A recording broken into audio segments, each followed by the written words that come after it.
अमीर का पहला रमजान। मदीना की पवित्र जमीन पर हल्की ठंडी हवा बह रही थी।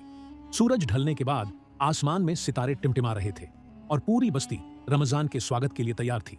सहाबा ए किराम, जो हजरत मोहम्मद सल्लल्लाहु अलैहि वसल्लम के प्रिय साथी थे, इस मुबारक महीने की शुरुआत पर बेहद उत्साहित थे। नन्हा अमीर और उसकी उत्सुकता। इन्हीं सहाबा में एक छोटा बालक था, अमीर। वह अभी बहुत छोटा था, मगर इस बार उसने ठान लिया था कि वह भी रोजा रखेगा। उसके दिल में खुशी और उत्सुकता का मिला जुला एहसास था। जब उसके घर वालों ने चांद देखने की खबर सुनी तो पूरे घर में खुशी की लहर दौड़ गई। अमीर ने जैसे ही आसमान में नया चांद देखा, उसका चेहरा खुशी से खिल उठा। अम्मी, मैं भी इस बार रोजा रखूंगा, अमीर ने मासूमियत से कहा। उसकी अम्मी ने मुस्कुराते हुए उसके सिर पर हाथ फेरा और कहा, बिल्कुल बेटा, रोजा सिर्फ भूखे प्यासे रहने का नाम नहीं, बल्कि यह सब्र, इबादत और अच्छे कामों का महीना है। अमीर उनकी बात को समझने की कोशिश कर रहा था। उसने ठान लिया था कि इस रमजान में वह हर बात ध्यान से सीखेगा। पहली सहरी रात गहरी हो चुकी थी, मगर अमीर को नींद नहीं आ रही थी। वह बार बार सोच रहा था कि कब सुबह होगी और कब वह सहरी करेगा। आखिरकार जब उसकी अम्मी ने उसे हल्के से झंझोड़ा तो वह झटपट उठ बैठा। सहरी के समय घर में हलचल थी। अम्मी ने खजूर, दूध और रोटी परोसी।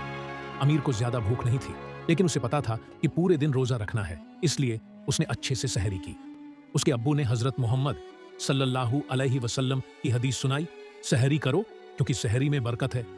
अमीर को यह सुनकर और भी अच्छा लगा।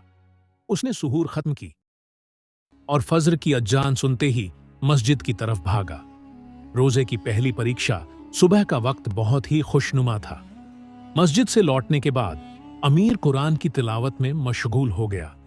उसके अब्बू ने उसे रमजान की अहमियत समझाई। रोजा सिर्फ खाने पीने से रुकने का नाम नहीं, बल्कि यह खुदा के करीब जाने का जरिया है। यह हमें सब्र और शुक्र सिखाता है। अमीर ध्यान से सुन रहा था, लेकिन जैसे जैसे दोपहर हुई, सूरज तेज हो गया। भूख और प्यास ने उसे परेशान करना शुरू कर दिया।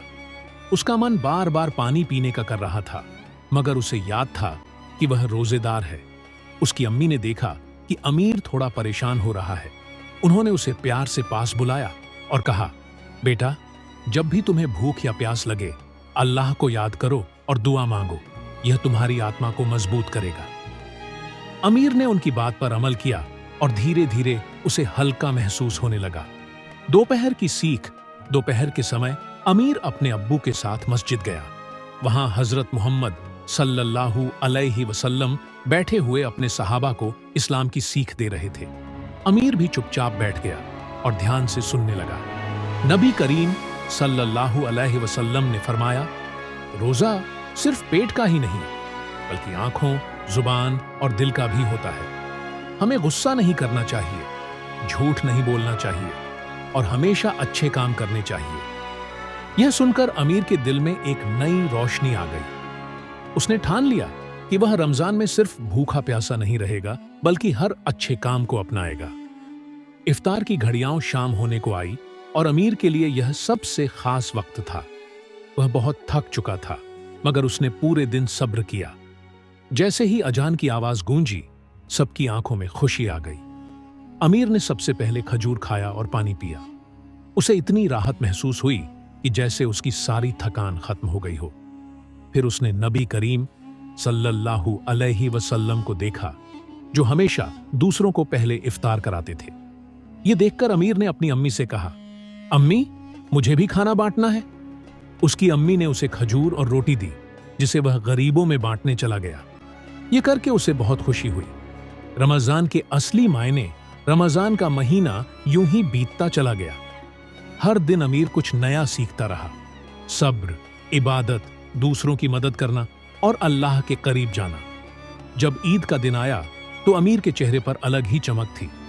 उसने न सिर्फ रोजे पूरे किए थे, बल्कि रमजान के असली मायने भी समझ लिए थे। कहानी की सीख, सब्र सबसे बड़ी ताकत है। रमजान सिर्फ भूखे रहने का नहीं, बल्कि आत्मा को शुद्ध करने का महीना है। इबादत और नेकियां हमें अल्लाह के करीब लाती हैं। जरूरतमंदों की मदद करना इंसानियत की पहचान है। अमीर के पहले रमजान ने उसे जिंदगी भर की सीख दे दी थी।